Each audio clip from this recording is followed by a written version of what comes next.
afternoon for those in Europe and good evening for those in Turkey. My name is Karol Wasilewski. I'm head of Middle East and Africa program at the Polish Institute of International Affairs, where I also work as a Turkey analyst. I bet you've watched like zillions of webinars during the pandemic since the COVID began, and it made me thought. It made me think how to begin this webinar so that everybody would, consider this to be a thing worth remembering. And then I decided that I should use a prop, and I brought a prop with myself, something that you all remember probably from your childhood. This is a roly-poly toy, and for me, this is an excellent symbol of the S-400. And first of all, as you know how it works, no matter how hard you push it, it's always at the right position. And this is exactly the thing with the S-400. This is exactly how it is with the S-400. No matter how often you hear that it is a done deal, like Turkish decision makers tell us, no matter how often you hear that everything has been settled, it's back and back on the agenda again. And usually when a problem is reappearing on the agenda again and again, it means that first of all, it is, very complex, much more complex than we think. And secondly, it usually means that it has much more bigger repercussions than we think. And here we have wonderful experts with me who would try to solve the mystery with me. Sinem Adar is with us from the Center for Applied Turkish Studies, Çağlar Kurç, who is from Bilkent University, and Aaron Stein from the Foreign Policy Research Institute. Welcome. I'm honored that I can host you at the virtual Polish Institute of International Affairs. And let's start. Okay, and I would like to start from Çağlar. Çağlar, could you please somehow try to decipher for us the decision-making process that stood behind Turkey's decision to acquire S-400? Oh, thank you. And thank you for the wonderful introduction. So I think it's a very difficult process. It's a very, very complex, and the thing is that we have difficulties in understanding how the Turkey reached to this decision. So we all know that since the 1990s, Turkey had this requirement or this need to acquire high altitude air defense system. And Turkey have been interested in acquiring Patriot systems since then. But because of the financial reasons, or Turkey thought that NATO would deploy its Patriots whenever it's in danger. So Turkey kept postponing that decision. In 2000s, Turkey again reinvigorated that need and initiated a process, a new tender called Teloramids. And in that, we all expected that Turkey would acquire either American or European system. Turkey ended up choosing a Chinese system. Again, it created a whole lot of other problems, again, with its allies. And then Turkey, in 2015, if I'm not wrong, said that, well, we are canceling that process. And then we enter in a period where Turkey said, well, hey, look, we are going to build our own high altitude air defense system. We don't need anyone. And all of a sudden, while this was going on, Turkey declared that they're in talks with Russia and they are planning to buy S-400. At the initial stages, no one, I think, either the United States or European allies, even most of the experts thought that Turkey would buy S-400. And even myself, I was thinking that, hey, look, I think Turkey was doing a negotiation tactic, which it did throughout the 90s in order to force the hand of the United States. But then, as Erdogan declared, well, Turkey bought S-400s. The problem is that the whole decision-making process, we all learn it from the newspapers, and we really don't know how that decision was taken. All we know at this point, still at this point, is that that decision had been taken by two presidents, and the whole decision-making and this reaching of this decision was based on their interpersonal relations. And apart from that, I mean, I really don't know how they reached this how they made this decision, because the whole issue was is really opaque. The only thing that we know, as I said, is that that decision was taken between the two presidents. Maybe there is an input of certain advisors, but we are not sure of it. So without any public debate, Turkey decided to buy S-400, and the whole system, as I said, was opaque, and we are still trying to understand why Turkey made this decision. But usually when we ask these questions to Turkey experts who are, I would say, much more close to the government, they say that the main criteria was technology transfer. Because, as you said, Turkey has actually lots of people are saying that all begin with Tiloramids, and very often people mention Turkish obsession with technology transfer. Do you believe it was actually the main driver behind the decision or not? Well, that's the government argument, and it's even today, at this point, we still don't know what that technology transfer involved. I mean, at the beginning, that was the main justification. I mean, the government argued that, hey, look, the Americans, the Europeans, especially the Americans, they're not selling the weapon to as for Patriots to us. They're not providing enough technology transfer to us. So we had to go and find someone else. So then the government actually legitimized their decision based on the technology transfer. But the thing is that we still, I mean, there's no specifics, no details about that technology transfer, even today. And we tend to continue to hear news from both Russia and the Turkish officials that they're still negotiating this issue, which is really interesting because during that process, for example, Mevlut Çavuşoğlu and Ibrahim Kalın argued that if there's no technology transfer, then they're not going to buy S-400. But now we still don't know what that technology transfer involved.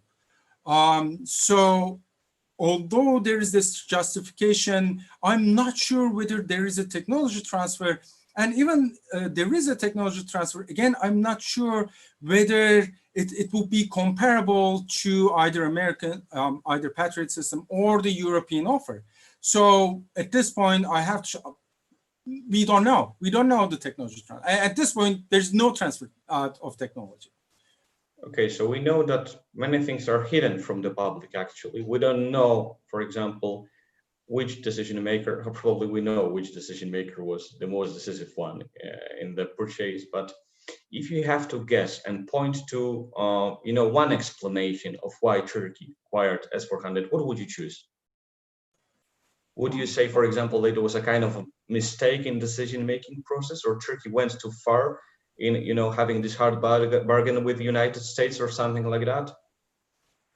Yeah, so, I mean, for me, again, that's a very difficult question to answer. The thing is that I couldn't find any evidence to support any of the explanations that are available in the let's say literature or in the debates, because but for me, what I see is that it's a negotiation tactic gone wrong, and at some point the decision maker or the government got themselves locked in this decision, and it became very difficult for them to backtrack because the issue became really politicized and actually popularized in the Turkish domestic politics. So backing from that decision would it could send a signal that the government is weak. So that's why the government is standing firm on this issue. And even today, I mean, I think they have been looking for a solution to save face, but they couldn't find it yet. And that's why Turkey, I think, is insisting on that decision. And I mean, but I might be wrong because, as I said, I mean, I couldn't find really good answer to this question because I mean, there's not enough evidence because of the opacity, because of the opaque nature of the decision making. Okay, so one last question in this session. So we know that Turkey has been making some heavy investments in the defense sector. So when you look at the problem from this perspective, was acquiring S-400 rational thing, or was it somehow deviation from the development of the defense sector? So I think I think that there will be a damage to Turkey's relations, Turkey's defense industry relations, because when we look at the Turkey's defense industry relations, it's highly integrated to European production chains and the American production chain. And most of the Turkish companies actually benefit from these relations. And any damage to these relations have a significant impact on the profitability and survivability of these companies. And the S-400 decision and possible sanctions on Turkey could harm these collaborative and cooperative relations. And the thing is that when I look at even after the S-400 decision, when we look at the Turkey's defense industrial relations, Turkey still continues to seek increasing defense industrial relations with the West.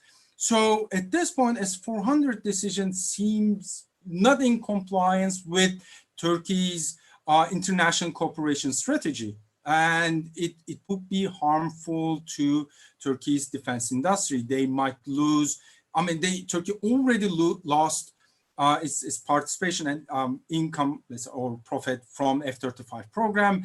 If the sanctions enlarges, if the United States and the other European countries started to apply sanctions, or if they cut their relationship with the Turkish companies, there will be more damage. So from the defense industrial relations, S-400 decision probably would cause damage. You used a key word, sanctions. So I have to turn to Aaron now. After decision that Turkey really acquires S-400 was made public, I saw many American experts claiming that Turkey will be sanctioned by the US either way because it is obliged to do it by law. We don't have sanctions, at least for now, and this is when Turkish decision makers claim that their strategy towards the United States, which I call "in Trump we trust," simply paid off. Is that really the thing that Turkish strategy paid off? Will sanctions come? And could you please explain us what does this another magic word means, activation? And are there any problems between this word activation and sanctions issue? Yeah, well, thank you for having me on. As I always say, the Countering America's Adversaries Through Sanctions Act, or CATSA, was not written for Turkey.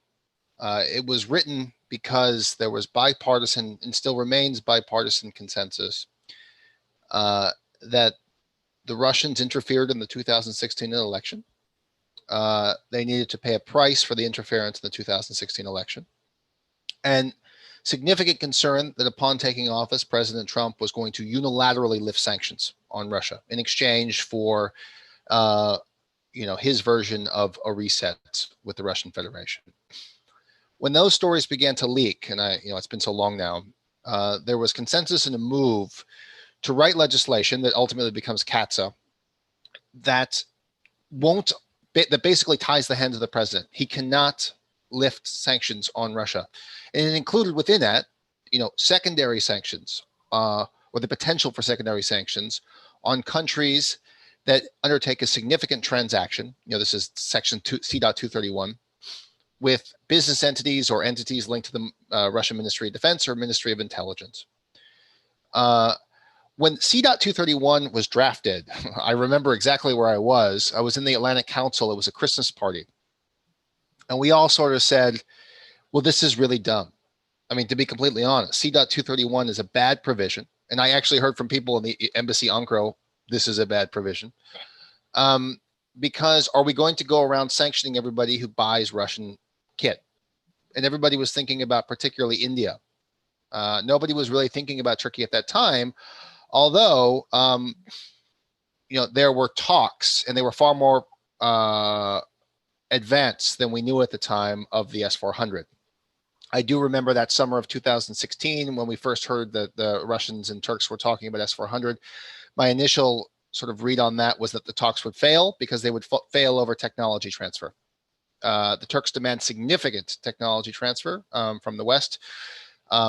don't seem to demand any sort of comparable amount of technology transfer from the Russians in this particular instance, which leads me to believe the agreement was political. The Trump administration, not incorrectly, said that CAATSA was unconstitutional. And I do think that that is ultimately the reason why he hasn't pulled the trigger on CAATSA. Erdogan has figured Trump out. It's not very hard. He's a very transparent person. I personally, speaking for myself, I think Erdogan is a much smarter person than Donald Trump. He's certainly a much better politician. He's a better strategist. He certainly has the pulse of his people better than Donald Trump does. And I think importantly for Erdogan, he's not afraid of the office. I think this is his third president. And so, he went to work on Donald. And ultimately, he's gotten him not to direct Treasury to implement the CAATSA sanctions. CAATSA, though, was only one part of the sort of stick.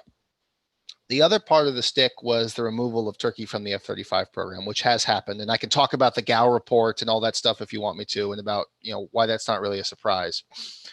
And a lot of people, me included, think that the F-35 is enough, and that we should find a way around C.231 because it doesn't make strategic sense for the U.S. to go around sanctioning people for CAATSA. But here's where I'll finish. There's significant bipartisan pissed offness, for lack of a better word, that Trump has not followed the rules of the Senate and the House, so basically of Congress. And so this tension over CAATSA continues. And so you see language that they keep trying to stitch into the National Defense Authorization Act that basically forces the imposition of CAATSA.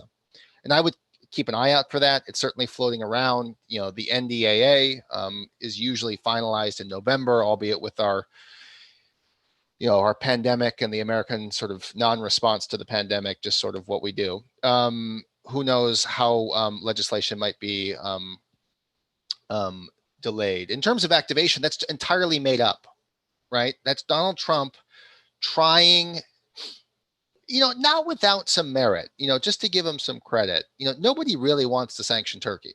And so if we can figure out a mechanism to where they keep these things in a warehouse and don't turn them on, I think that that's sort of the least bad outcome of this. So activation, as I understand it, is essentially deploying them, is rolling them out of the whatever warehouse they're stored at the airbase, turning the radar on and saying they're ready to go. I do know that Turkish experts quite correctly say that that's just a word. It's a made up word, and it is a made up word. It doesn't mean anything. But it's a political solution to try and hold off CAATSA for a little bit longer so that we can try and work out a solution to this. What that solution will look like, nobody really knows. But I think that's more or less where we're at. So just to be perfectly clear, your argument is that Trump's insistence on not sanctioning Turkey, and his way of dealing with Turkey just got, just made the situation worse. I think so. I mean, look, we are at a point where it's bad and really bad and really, really, really bad. There's really not a good outcome here because of where we're at. So when I say it's made it worse, what I think it's done, well, it doesn't operate in a vacuum. The American relationship with Russia continues to deteriorate despite sort of the fealty that our president shows to Vladimir Putin. The bipartisan sort of disgust at the bounty story, over the Russian GRU allegedly offering cash payments for the killing of Americans in Afghanistan will not go away. And that drives anger at sort of what a lot of people see is a too pliant attitude by Trump to Putin. Now, what does this mean for Turkey? It means that if Trump loses, and it's early, but he is not doing very well at the moment. You're going to have a new administration that comes on board that is going to want to turn the screws on Russia. And one of the ways to turn the screws on Russia is to punish them for arms sales. And Turkey is the purchaser of the S-400. So if we would have gotten CAATSA behind us, again, it's still very bad, right? The fallout could have been less than sort of throwing the book at everybody who engaged in this. Or, right, or there's a counter argument is that, maybe we'll figure out some sort of waiver and some sort of mechanism that we can avoid this. That, again, that doesn't include the F-35. All right, the F-35 is getting more and more difficult. I can never see for Turkey to come back into that program. And so there's still a lot of questions that are outstanding. But, as this issue festers, particularly the executive defying the will of the legislative branch, I do see Congress continuing to agitate for more and more action. And the fact that Turkey's just not popular. Nobody likes Turkey on the Hill anymore. And so it's easy to beat up on Erdogan because, he makes himself a target sometimes for his own political benefit. Okay, so I have to ask you this last question because many people are criticizing Trump's link of Turkey, claiming that he's looking for some kind of personal benefits, or he simply likes Erdogan because he likes authoritarian politicians. But some people claim that actually Trump's way of approaching Turkey is kind of strategic because he's the only politician actually who knows the value of Turkey to the United States. I don't want you to sign into either of the camps, but how would you, comment this discussion? I would hesitate to ascribe strategy to any type of mechanism that Donald Trump engages in, particularly with a foreign leader. As I understand it, he's a very transactional person. Donald Trump is very transactional. So you can go from imposing steel tariffs on Turkey over Andrew Brunson to inviting Erdogan to the White House and hanging out, right? Because Donald Trump has no morals. And it's just essentially that's what it is. He doesn't want to sanction Turkey. Now, why doesn't he want to sanction Turkey? There's the unconstitutional argument, which I do think is real. But more importantly, he wants to trade with Turkey. He doesn't understand the long history of the American-Turkish talks and the free trade agreement. That anybody on the U.S. side who's been involved in this knows that we'll never get the $100 million or $100 billion, whatever it is, free trade agreement. That's just not going to happen. But he wants to right the American trade imbalance with Turkey in his mind. And I honestly don't think he understands the F-35 co-production program. I don't think he does. And so I think he envisions the F-35 as we're selling airplanes to Turkey. Why won't we let them borrow them? It was the Obama administration's fault for not selling them Patriot. Again, that's not true, but I think that's what he believes. He says it enough on his Twitter that you can sort of take him at his word. So I see a politician who's very transactional and who basically wants to sell Turkey airplanes and doesn't want a stupid Russian missile to get in the way of it. Also, on things like Syria, Trump wants to leave Syria and he has a guy calling him once a week saying, I'll take over the fight. Trump doesn't like Kurds. Trump doesn't like the YPG. And I can go into that if you want to. He just wants to leave. And you have a politician on the other end saying, yeah, go ahead, you can leave. We'll do it for you. And he wants to do that. But he's sort of restrained by elements within his own bureaucracy from doing as much as he wants. And I think the S-400 is a perfect example of that. So not strategy so much as we just want to sell them more airplanes. Okay, thank you very much. Sinem, I have one of the toughest question for you because to be honest, it's not long ago, since Turkey acquired S-400. But it somehow already has domestic repercussions. And I want to ask you whether these repercussions are, I would say shallow, that it is just an instrument of Turkey's domestic policy, of Erdogan's domestic politics, or is it something deeper for the AKP? Is it maybe somehow connected to the identity that AKP tries to promote? I mean, all of us saw this Turkish citizen who installed S-400 on the roof of his car. And, from the outside, you can think that somehow this became really important for AKP electorate. So could you please elaborate on that? Mm-hmm. Thank you, Carol. Thank you for the invitation. So I'm going to answer the question by answering three different questions. So the first one would be, what does S-400 Saga tell us about the about Turkish foreign policy making? The second would be, to what extent is S-400 a political tool in domestic politics? And then I will shortly close up with a little bit talking about what the ordinary citizens think about S-400 on the one hand, but in connection to that, about Turkey-US relations and Turkey-Russia relations, assuming that S-400 is a symbol for both.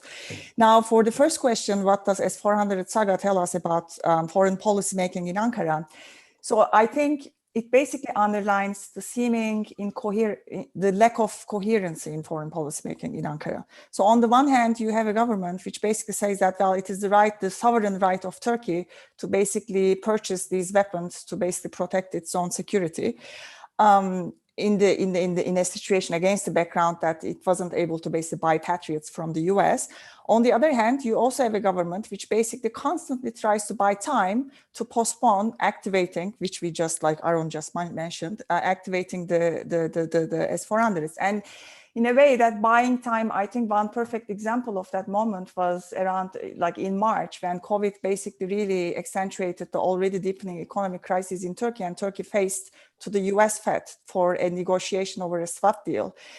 They basically announced around the same time that they would basically postpone the activation. So in a way, it's kind of like it becomes a very kind of useful tool in the hands of Ankara to also further continue with the negotiations with the US.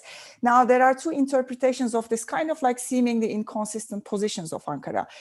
One might interpret it as a balancing act, as a strategy on the assumption that the world order is changing to the benefit of peripheral and semi-peripheral countries like Turkey, Russia, India, China, etc.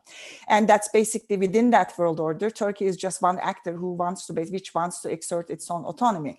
Now, another interpretation would be this is a balancing act as a tactic, and it's a tactical necessity due to the lack of actually a long-term strategic vision on the side of Ankara.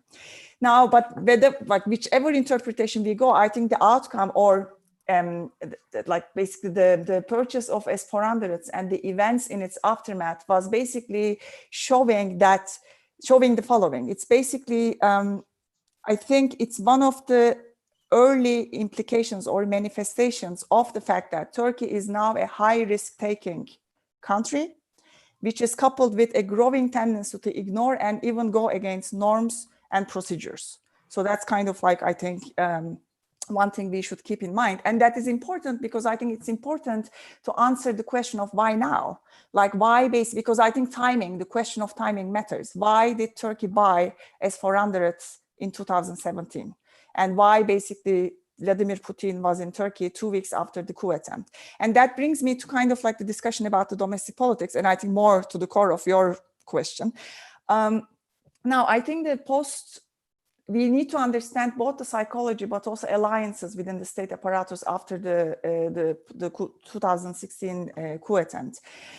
Now, as far as the alliances are concerned, the coup attempt, I think, forced an alliance between different security and bureaucratic factions within the Turkish state apparatus with different partisan and ideological differences, but who share a commitment to Turkey's national sovereignty and territorial integrity. So that was, in a way, the coup attempt created an opportunity for log rolling.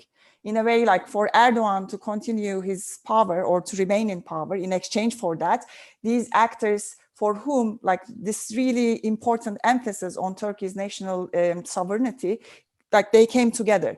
Now, the psychology with the coup attempt is that now the ruling elites in Turkey have a very revolutionary mindset. So they kind of like are in the mindset that they can radically redesign state and society.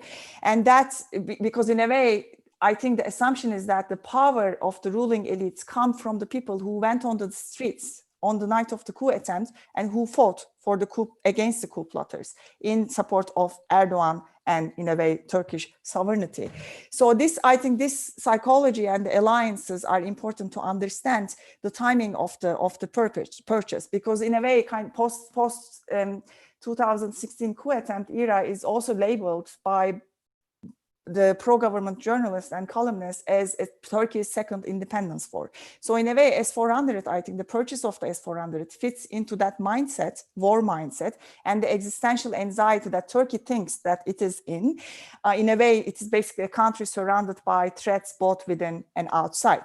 Now, the symbolism, I think, like the symbolism of the last year on this day when the S-400s were delivered. So the choice of the day, it's basically 2 days before the coup attempt, anniversary of the coup attempt, and also the delivery of the S-400s, which were delivered to the Akıncı Air Base, which basically was the center of the coordination and planning of the coup attempt. So that's kind of like, I think that's an important symbolism, which in a way reflects the mindset of the Turkish ruling elite. Now, S-400, I think it is a political tool, yes, for I think which serve two purposes. First is it is a very convenient tool to create a very important cleavage, which is about whether you are pro-American / pro-West versus pro-Turkish, not pro-Russian, pro-Turkish. And that use, and in a way that basically that cleavage serves silencing any opposition or any criticism about the purchase of S-400s and also about Erdogan himself. But it is also, at the same time, though, it is also kind of like an act of exercising power by not informing, not what basically Çağlar was saying. It's kind of like no one knows anything about the deal and what it involves and so on. And Meral Akşener, the leader of the İYİ Party, was actually complaining about that. Okay, it might be a matter of national security, but then you need to inform, especially because of that. Opposition parties need to be informed what the deal entailed and what we are heading and so on. And we need to know whether our threat perceptions about the US changed. And there is no basically talk about this, but I think it's also like kind of almost like a tactical tool to create some suspension and ambiguity around the whole thing. So that ambiguity in a way is also very effective when you think of the intra-regime struggles in a way, because there are certain actors within the alliance who have, I think, an ideological stance towards more Turkey's pro-Russia or Turkey's rapprochement towards Russia. So in a way, like that ambiguity and suspension helps Erdogan, in my opinion, to put these actors kind of to sideline these actors. Now, very quickly about what the ordinary citizens think about S-400s. Now, there is one of the private universities does an annual survey about Turkish foreign policy in Turkey. According to the 2002 survey, now 47.7% of those who were surveyed said that they didn't hear about S-400s, which I find interesting because it's almost like 47. I'm sorry, 47. 45.7%. And when they were asked whether Turkey should activate S-400, considering the objections by the US and NATO on the one hand, but also the possibility of sanctions by the US, only 30% said yes, 29% said no, and 40% said they have no idea. So in a way, in the eyes of the citizens, I don't think it is, I mean, it is an issue, but it is not that much of an important issue. Now, when it comes to Turkey-US relations and Turkey-Russia relations, interestingly, from 2009 to 2012, negative perceptions about Turkey-Russia relations increased. So citizens are more inclined to think about Turkey-Russia relations in negative terms. Mainly basically saying that, for instance, Russia is a threat to Turkey, or there are serious problems between Turkey and Russia, whereby perceptions about the Turkey and US relations not significantly, but improved from 2019 to 2020. So that also to me shows that basically that, I mean, almost like the meta and the macro level politics do not necessarily have like a correspondence in the eyes of the citizens. And I will stop here. Yeah, it also means that the society reacts very quickly to the changes, which is probably due to AKP control of the media. But you said one particularly interesting thing, that Turkey wants to show that it's kind of a a country willing to take risks. I would like to ask you a question. To what extent do you believe this is a result of, Erdogan's personality? Or maybe this is a kind of result of structural changes introduced by the presidential system, or maybe both? Yeah, I think both. First of all, because of the changes into the system, obviously it is doable. He can do it. He has the power to do it, to do basically whatever he pleases to. And I think second is it's also kind of,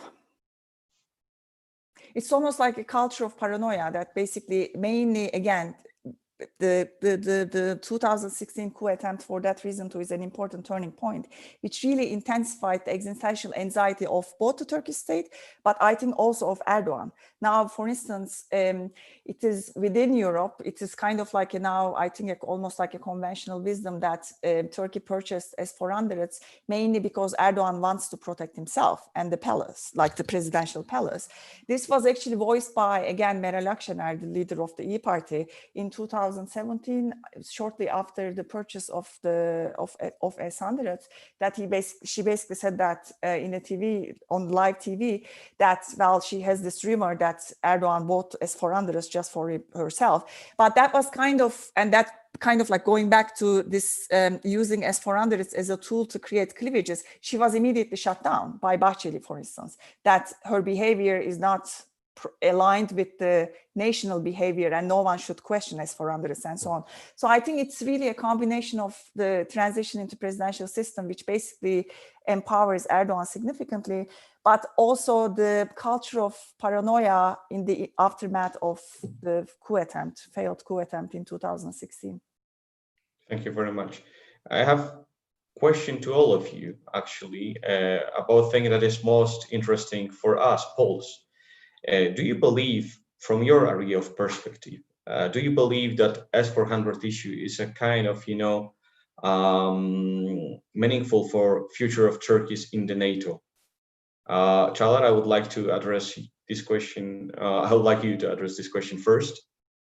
Well, okay, thank you. So from my perspective, I mean, S-400 procurement, I mean, it won't change Turkey's participation perspective and membership in NATO. I mean, when we look at what Turkey does and what Turkey is doing within the NATO, I mean, NATO is still valuable for Turkey. And I don't think that Turkey is seeking to either weakening the NATO or getting out of NATO. And when we look at the Turkey's behavior when it had problems in Syria, when it had problems in Libya, Turkey always goes back to NATO and asks for their help or asks for their, well, mostly help and cooperation.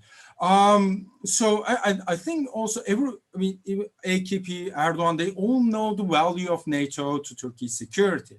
And from my perspective, I always look at, again, I'm going back to defense industrial relations. I haven't seen any change in that regard. So Turkey is still seeking cooperation with the NATO countries, which for me shows that NATO is still important.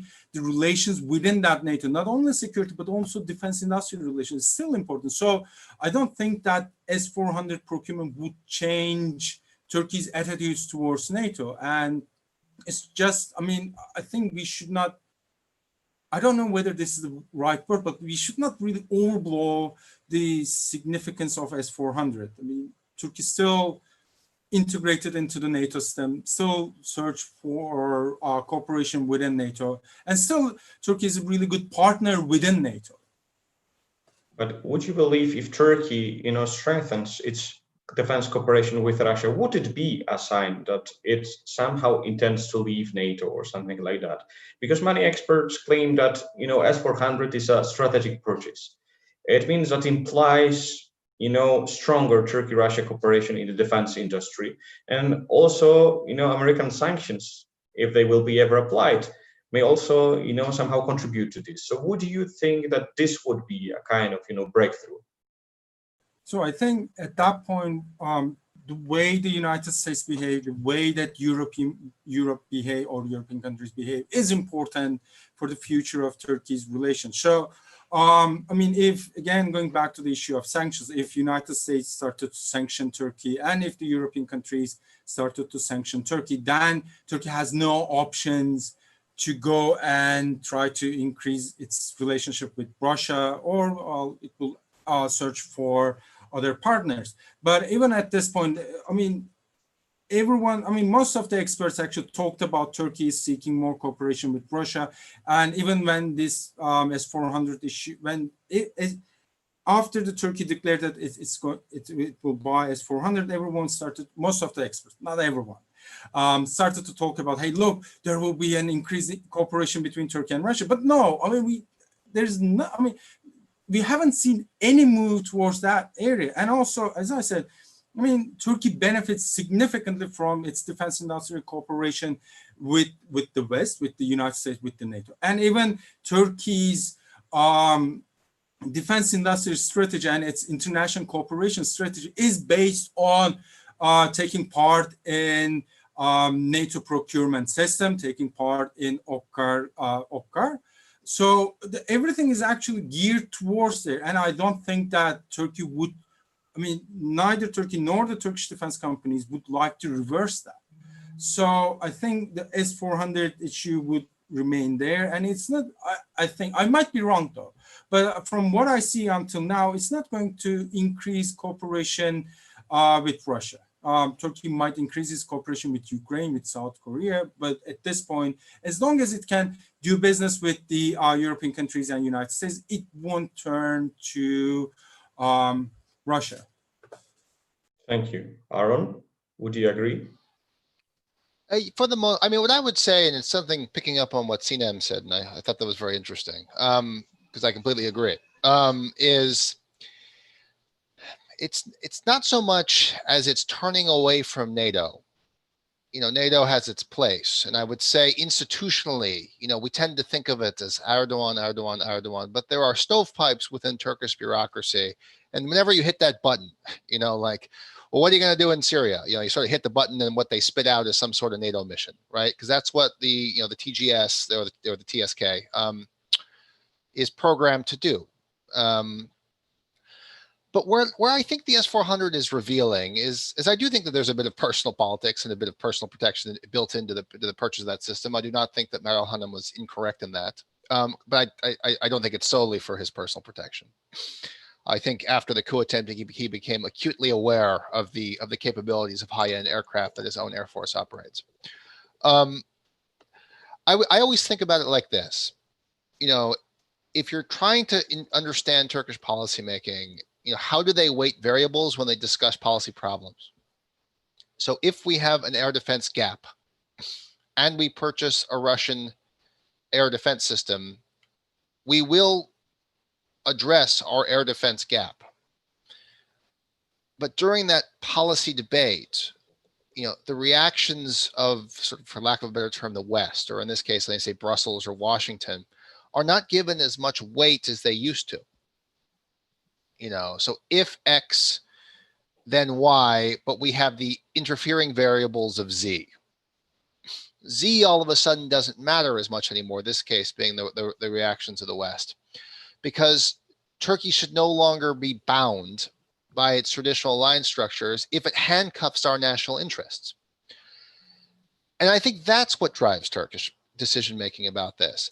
I don't think Erdogan really knows how the S-400 works. And I don't think that that means he's dumb. I just think that civilians, you know, aren't immersed in the details of all this stuff. And so he looks at and he goes, I struck up a good relationship with Vladimir Putin. I don't trust the man. But when we reach an agreement, say on Syria, Vladimir Putin executes. When we reach an agreement with the United States on Syria, Donald Trump can't see it through because of the deep state or CENTCOM or JSOC or whichever acronym you want to choose. And so I'll just keep running out this thread because it makes sense as how I, in this case, Erdogan, define my national security interests. He gave a really important speech, and I can't ever remember when it was, you know, because time has lost all meaning. But basically, he was disavowing the Davutoglu era. And he said, we're done with the soft power stuff. It wasn't good. Look what it got us. You know, Syria's a mess. The PKK has surrounded us. The Americans are arming the PKK. We're on the cusp of being pushed out of Syria by the Russians and the Americans. Then we can throw Libya in there if you want to. We're now no longer going to sit back. We're going to attack targets and terrorism at their source. And it was something along those lines. I always said it's, you know, Bush doctrine a la Turca. And he's been executing that faithfully ever since. And I think that's how we should think about it. This is how he goes. Will we have a reset? Anything's possible, right? You know, but I do think that we should take, them, i.e. the current Turkish national security elites, words very, very seriously. They see a strategic threat on their borders. They do not like what's going on their borders. They see Washington at the root cause is a lot of this problems. They think Washington and Brussels takes Turkey for granted, and therefore we are going to act independently because we can. And so NATO has its place, but it's no longer the sole factor in pushing or helping to formulate, modern conceptions of Turkish national security. Thank you. Sinem, what's your take on Turkey's future in NATO? I actually completely agree with Aaron. And that talk was in October 2016. That was his meeting with the muhtars, the neighborhood heads. That was, I think, 1 or 2 months after the Operation Euphrates Shield. And he went back to the operation saying that, see, we did it, and that's what we are going to do afterwards. And I think they were doing it afterwards in in increasing ways and in more aggressive ways and so on. I totally agree in the sense, I think Turkey is committed to the Western institutional architecture that it has been historically part of. That includes NATO, but also the EU. Çavuşoğlu today published an opinion at Politico right ahead of the EU Foreign Affairs Council's meeting in Brussels today and tomorrow. And he starts basically re-emphasizing that commitment, saying that we are committed to the strategic interests of both the EU, but also the NATO, because Turkey's borders are the borders of the EU and the NATO. So I think it basically is a very powerful opening paragraph for the op-ed. So, and I think it's all and they also mean it. So they have I think they are interested in staying both in the EU and NATO. Even if they are not, I don't think Turkey will be the one who would pull the plug. It's and the thing is, also it's very difficult to get out of NATO, because it's on a just factual basis, it's extremely difficult for Turkey to be kicked out of NATO and so on. And I think Turkish government knows that. Now, the second is, so one thing is Turkey, I think Ankara is committed to NATO. But at the same time, I don't think that Turkey sees its cooperation with Russia. I don't think it's a strategic cooperation, but the cooperation relations with NATO is mutually exclusive with its partnership in NATO. So it's also a different perception of, I think, Russia and what relations with Russia mean for Turkey. And that has to do with, I totally agree with Aaron. Turkey wants to be an autonomous and independent actor, and basically makes opportunistic moves to that end. Whenever it basically sees an opening, it kind of jumps and uses it to its own advantage in a way. But this also means at times deviating from what I said earlier, norms and the procedures of that institutional architecture. We saw that with opening the borders to refugees. We saw that now with Hagia Sophia. So that's why I think S-400 is one of the earlier examples of that behavior, but not the only example of the behavior. So it basically reflects a kind of a border, more structural mindset of Ankara, that it wants to, again, and I think the assumption is that the world order is changing. And it is to the benefit of, again, peripheral and semi-peripheral countries. And it's the time for Turkey that it basically needs to. And of course, I think the US elections, probably there is some sort of concern in Ankara that if Trump is not elected again, then it's going to cause some problems for Turkey. So I will end there. Thank you very much. Okay, I have to open the floor to the audience, and I would like to remind them that you can ask questions to our speakers both through our YouTube profile and also through our Facebook. And the first question I've got is actually about an elephant in the room. A thing that we didn't mention, but it got quite surprisingly important during the last few weeks. John Thun's amendment to the defense budget. So probably this will be a question to Aaron, and the question is posed by Menekşe Toke from Arab News, also Euronews. And the question is, what might be the motivation for the US to suggest it may buy S-400 from Turkey to prevent it being used in Turkish? Does it have a symbolic meaning?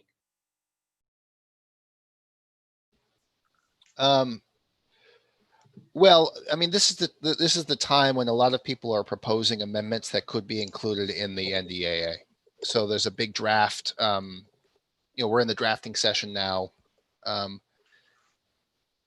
way I read the Thun, I don't think the Thun language will ultimately make its way into the NDAA. But I think what it is intended to do is to clear any. The Thun amendment is essentially to appropriate money to purchase the S-400 from Turkey if it were to be made available for sale, and to essentially make it legal, right? So that we wouldn't be stumbling across our own sanctions, doing a significant transaction. I don't think it will go in, but what I think, so I don't think it will make it into the final draft, and I don't think it will make it through conference between the two sides if it does. But let's say it does. Russia has certain end-use monitoring on its Russian defense exports. I mean, Russia's very hard, as Chadlar knows, because they're not an open book. We don't really know how this stuff goes, and so we have to kind of figure it out as we go along here. There's all these big deals that are negotiated and then they never happen. And even with Turkey, we're supposed to have 2 regiments for the S-400, but only 1 has been delivered. It's supposed to be for the 2nd regiment where they work out agreements on technology transfer. Has the full $2.5 billion been transferred? I mean, there's all these questions that we don't know the answers to. But back to the original question. I don't think it will make it through, but I think it's indicative of how people are trying to solve this.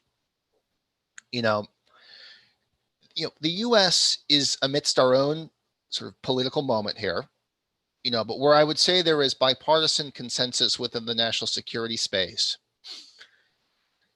from the Obama people to the Trump people, sort of the serious Trump people, not like the people you see on TV, is that the future is in Asia.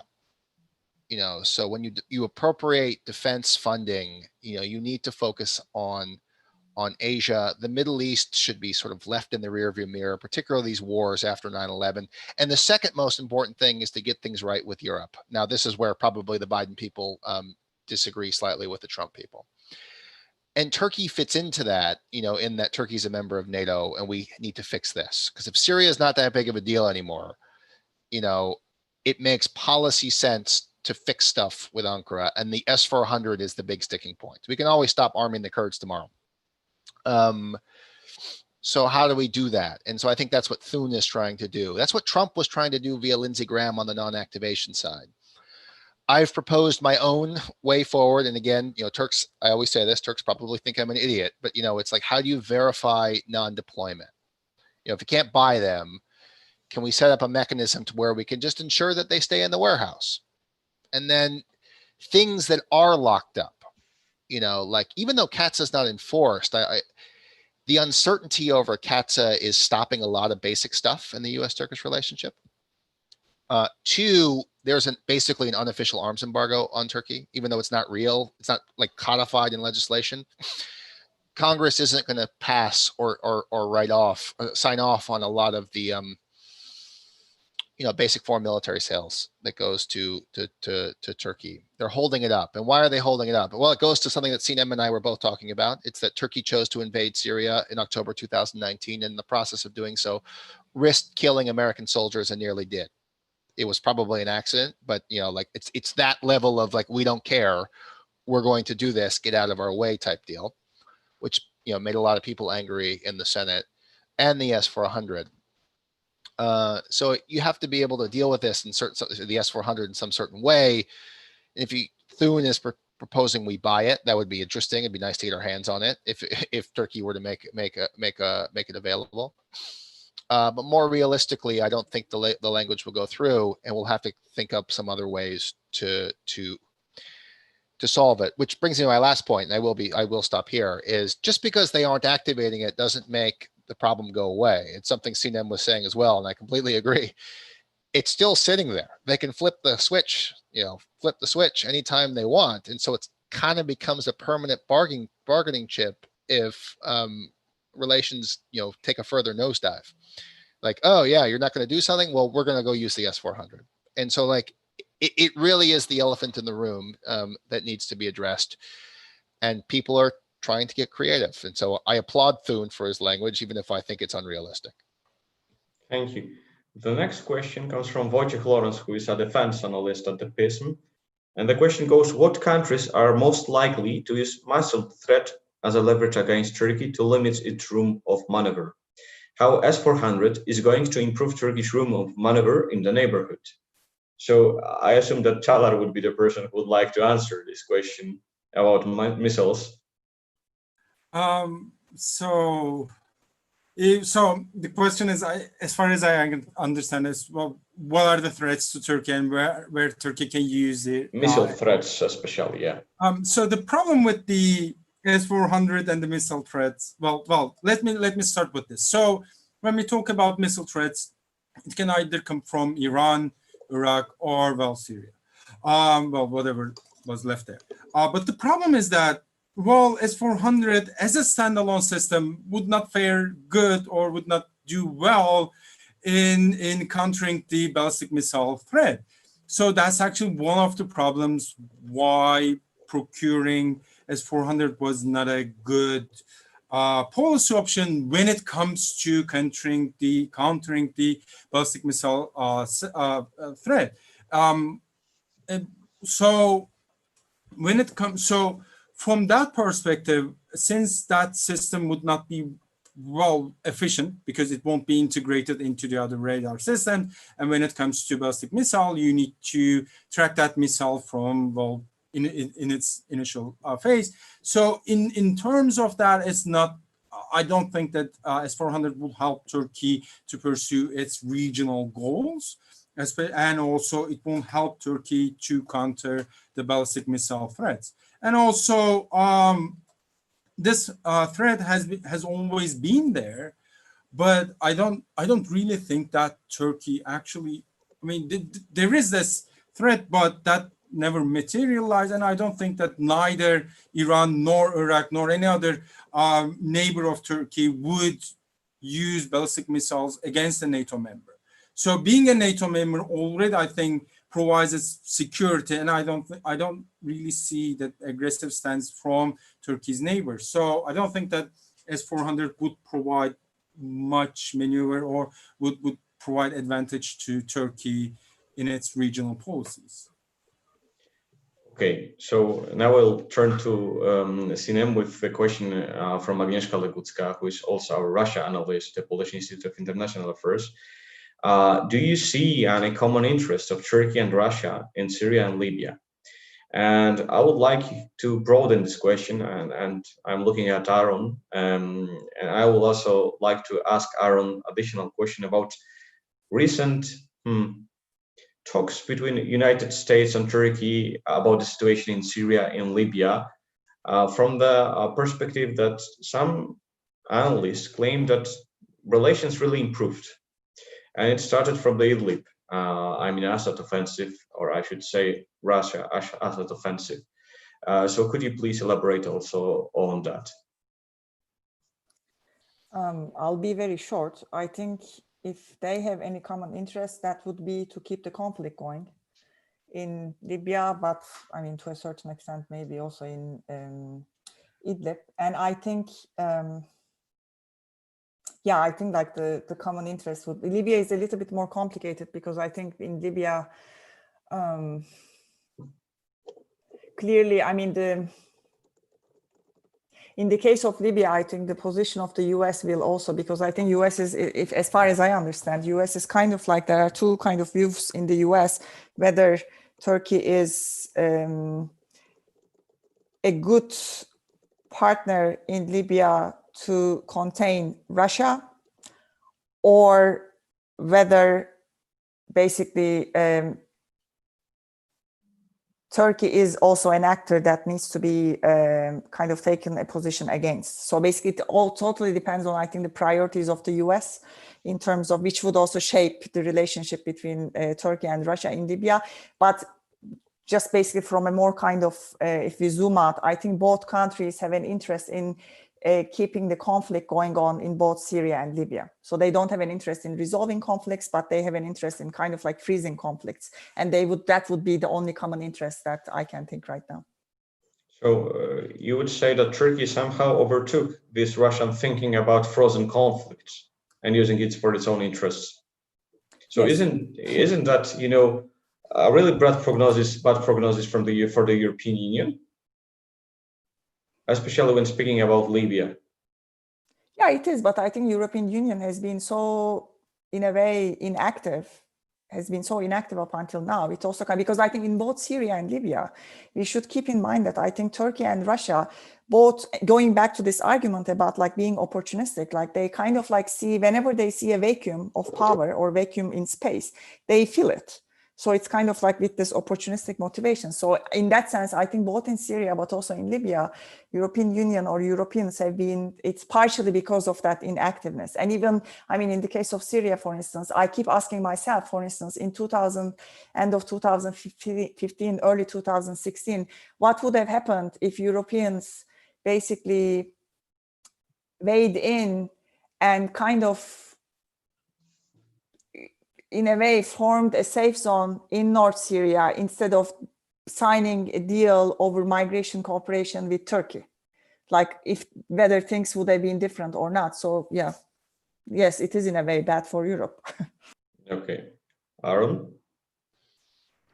You know, I mean, the issue about Syria is that President Trump doesn't want to be there, you know, and so you run into this problem of executing Syria policy because, you know, if you get too much presidential oversight into the Syria file, he'll order another withdrawal.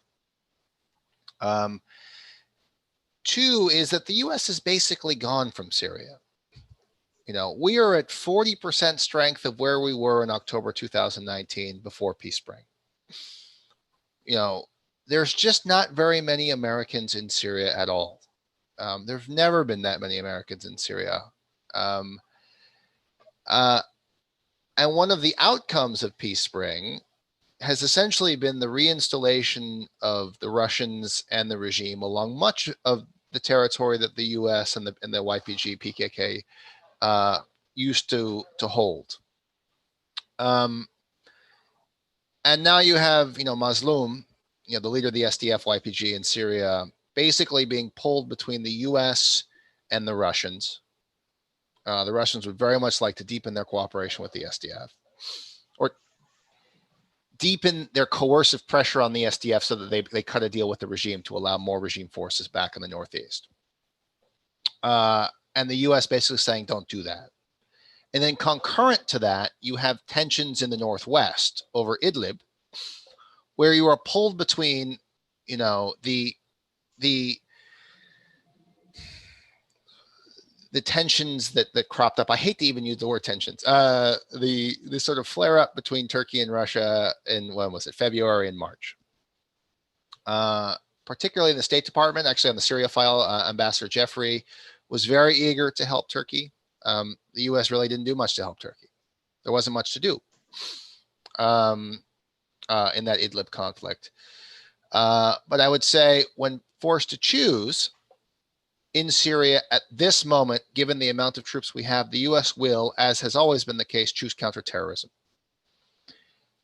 And we're going to run up into we've already seen it, is that the remnants of ISIS are not, I mean, the leadership of ISIS has moved into Turkish-controlled areas, Idlib in particular, you know, requiring the U.S. to every once in a while launch a missile at them. And two, you know, whatever Al-Qaeda is calling itself at this point is enmeshed within the broader opposition that Turkey indirectly oversees. So you have that problem in terms of what the U.S. can do in the Turkish-controlled areas. Libya is a very big problem set.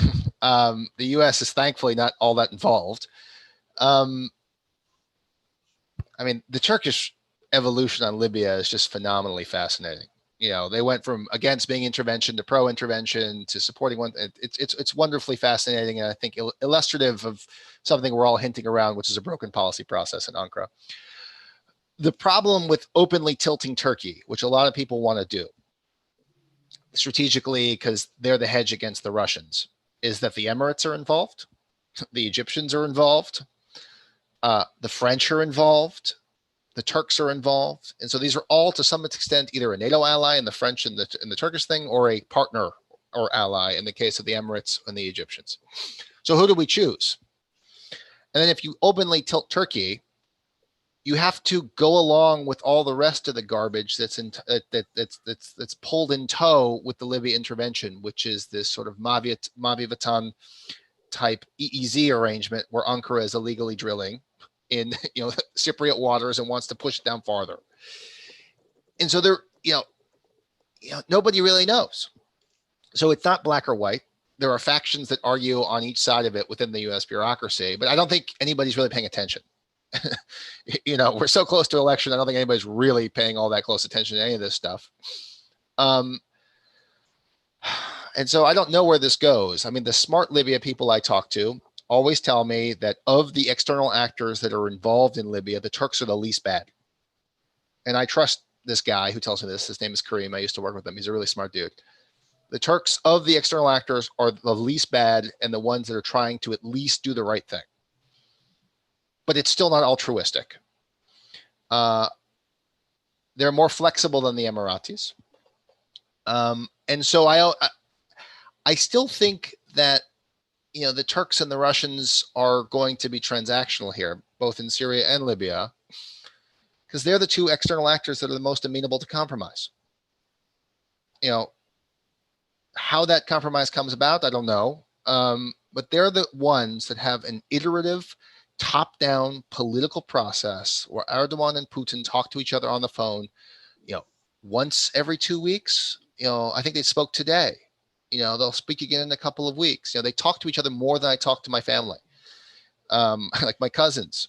And I think that sort of dialogue is something that we can't overlook in terms of being able to solve process. So I don't think the Turks and Russians are necessarily allies, of course not. Partners, no. Pragmatic, uncomfortable frenemies, maybe. With authoritarian systems that allow for the bureaucracy to sort of implement rapidly decisions made. And I do want to answer one last question. I know I'm going on a little too long here. It's just about the freedom of maneuver question. That was one of my initial questions about the purchase of the S-400 is what actually significant air defense threat does Turkey face? It's from the Iranians and it's from Russia. So,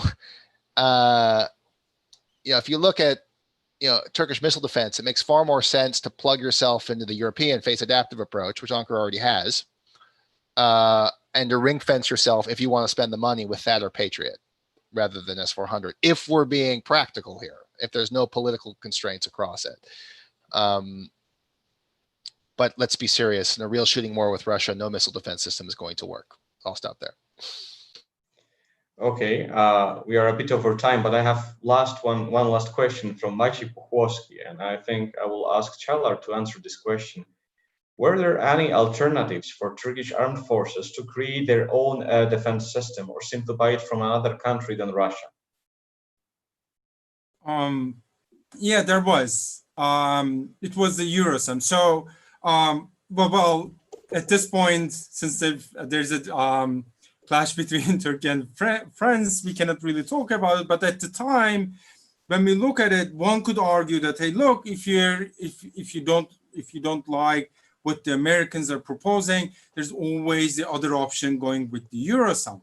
And Turkey actually had a program that they signed a deal with the Eurosum to find out the ways that the Eurosum can help Turkey, or they can jointly develop an air defense system. At the outset, when we look at the relationship with Turkey and the Eurosum, even when Turkey signed a deal with Russia, Turkey also seeking a cooperation with Eurosum. So I think there was Eurosum was at one point was a viable option, and even in the Teleromit's tender, Eurosum came second after the Chinese. So there was, I'm saying was, because at this current state and the current relationship between Turkey and France, we cannot really talk about Eurosum providing technological help to Turkey. But at some point, Eurosum was a good option. And we don't know why Turkey didn't turn to Eurosum. But also at the same time, when Turkey procured S-400, Turkey also said, hey, look, we can still buy Patriots and we can still buy Eurosum. So at the time, I think Eurosum was a good option. but Turkey didn't choose to go with them. Thank you very much. I promise this will be the last question, so we have to finish here. We've covered so many topics that now I have a feeling that, it was wrong to begin this webinar with the roly-poly toy. I should have another toy, where doll pops out of the doll. So I don't know the English name of this toy, but I bet everybody knows what I mean. Thank you very much. For me, it was a magnificent seminar because I learned a lot. I hope that our audience also learned a lot. It was a pleasure to host you at the Polish Institute of International Affairs. And I hope we'll have further discussion on Turkey because, Turkey is a country that, every time something is happening. So, yeah, thank you very much. Thank you.